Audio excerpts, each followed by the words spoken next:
Audio Jungle.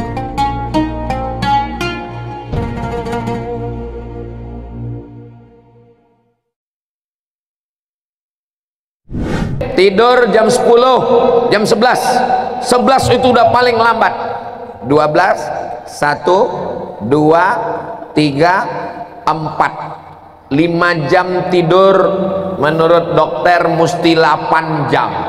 Kalau tidak tidur 8 jam kena penyakit 5L. Lemah, letih, lesu, letoy, loyo, lunglai.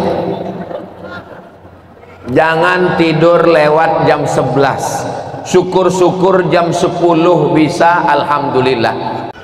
Jadi usahakan cepat tidur malam. Saya Pak Ustadz biasa tidur jam 12, jam 1. Merubah pola tidur nih payah. Mudah merubah pola tidur. Ini saya kasih tahu ya. Besok malam insya Allah bisa cepat tidur. Gimana caranya? Besok jam 9 makan antimum. Siapa yang payah-payah tidur, beli antimo, tapi makannya sebelah. Jangan satu papan kalian makan. Kalau satu papan dimakan, malam tahun baru bangun. Bangun-bangun terbuka mata gelap, terdengar suara marabbuka. Innalillah.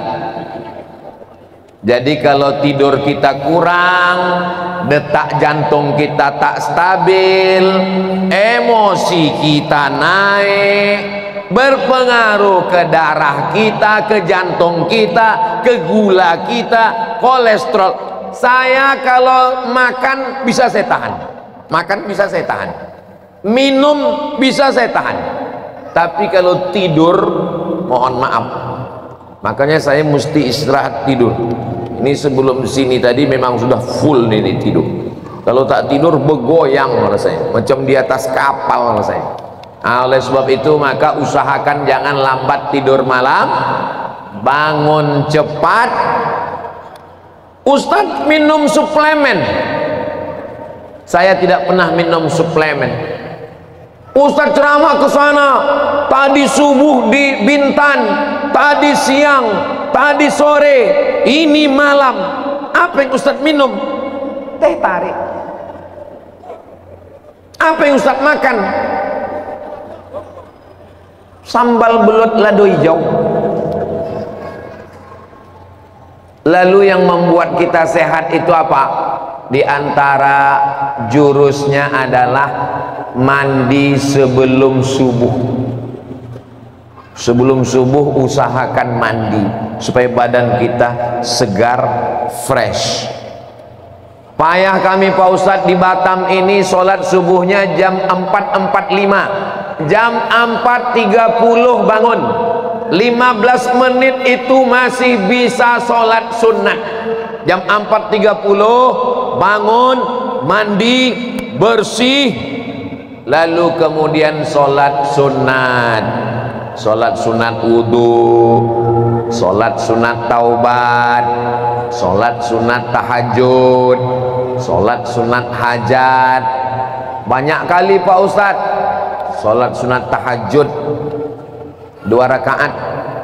2 rakaat pun tak bisa. Batam ini dekat dengan laut kan? Maksudnya Pak Ustadz, masuklah kau ke laut.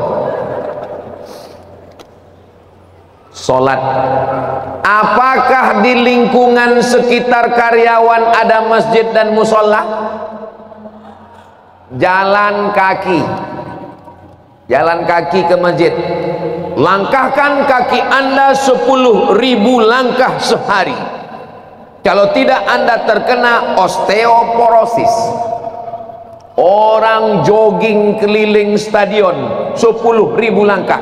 Padahal melangkah kaki dari rumah ke masjid pagi itu fresh, sehat. Banyak orang jogging pagi. Itu kawan saya itu Pak Ustadz suka lari pagi. Supaya apa? Karena dia ingin lari dari kenyataan.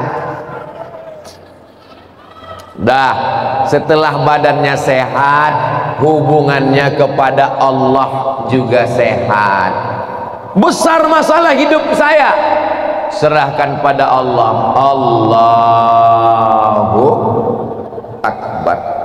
inna sholati wa nusuki wa mahyaya wa mamati. Mamati artinya matiku, maka jangan panggil kawan mamat. Mamat artinya mati. Somat ustad. Inna sholati wa nusuki wa mahyaya wa mamati lillahi rabbil alamin la syarika lahu wa bidzalika umirtu wa ana minal muslimin. Ruku, ketika ruku itu urat-urat lutut itu tegang, maka darah-darah mengalir. Orang senam itu kaki kanan ditarik tangan kiri, kaki kiri ditarik tangan kanan, supaya urat-urat lututnya tegang, mengalir darahnya. Ketika kita sedang sujud, maka tak boleh waktu rukuk lututnya ditekuk. Ini ada orang saya tengok sholat waktu rukuk lututnya ditekuk. Mohon maaf kalau kebetulan sakit ya nggak apa-apa. Tapi kalau tidak, sedang muda-muda yang sehat-sehat nih, paksa-paksakan supaya lututnya itu lurus. Memang sakit terasa, supaya sehat badan kita. Tapi jangan pula gara-gara ini niat sholatnya berubah.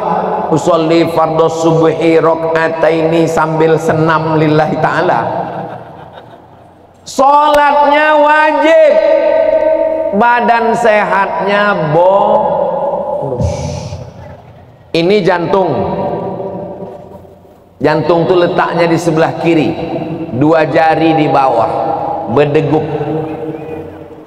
Coba pegang, masih ada degupnya. Kalau tak ada, kasih tahu, kain kapan dah kami siapkan. Berdegup. Jantung ini berdegup menyemburkan darah. Darah dari jantung ini mendaki naik ke otak. Tapi ketika kita sholat subuh, maka jantung kita ringan, karena ketika sedang sujud jantungnya di atas, otaknya di bawah. Sekarang jantung di bawah, otak di atas. Tapi waktu sedang sujud, jantung di atas, otaknya ke bawah. Kawan saya Pak Ustadz ada, waktu berdiri pun otaknya di bawah. Janganlah ngomong gitu Pak Ustadz, kesinggung saya. Berarti otak kau di lutut. Makanya sujud itu paling tidak 3 kali tasbih, 5 kali tasbih, 7 kali tasbih. Supaya apa? Darah dari jantung turun ke otak, bawa oksigen. Subhana rabbiyal a'la wa bihamdi, subhana rabbiyal a'la wa bihamdi, subhana rabbiyal a'la wa bihamdi, subhana rabbiyal a'la wa bihamdi. Kenapa orang sholat tapi nggak sehat? Karena tidak ada tumak ninah.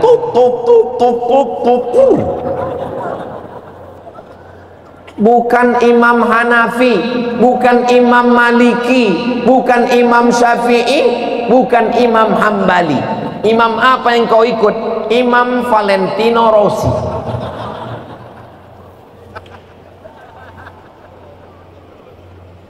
Kenapa orang kena stroke ringan? Karena kurang oksigen darah ke otak. Kenapa darahnya kurang ke otak? Karena darahnya beku. Kenapa darahnya beku? Karena banyak gula. Itulah kenapa malam ini Ustadz Somad dikasih air putih.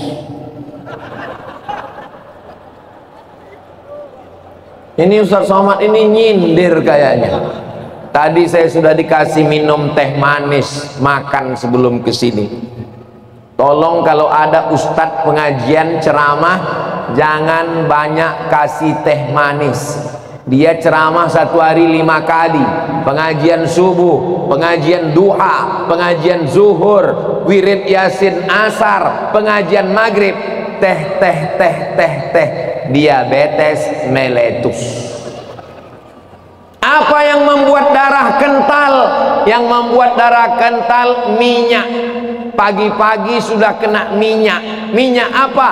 katupe gulai paku. Minyak apa lagi? Minyak dalam santan. Santan. Oh, jadi kalau gitu Ustadz tak makan santan. Saya makan santan. Ustadz ada pantangan. Saya sampai hari ini pantang cuman satu. Pantang dekat lewat. Jadi sholat itu bonusnya adalah sehat. Pulang dari sholat ke rumah, mentalnya sudah siap, imannya sudah kuat, penyerahan dirinya kepada Allah, badan sehat, zohir sehat, batin sehat. Udahlah tidurnya lambat, bangunnya lambat, otaknya macet, bad mood, sampai di kerja kacau, error, macam-macam. Psikologis, pemikiran, mindset, main otak, set susunan otak. Tapi ada juga orang bilang main otak, set setan, mindset otak setan.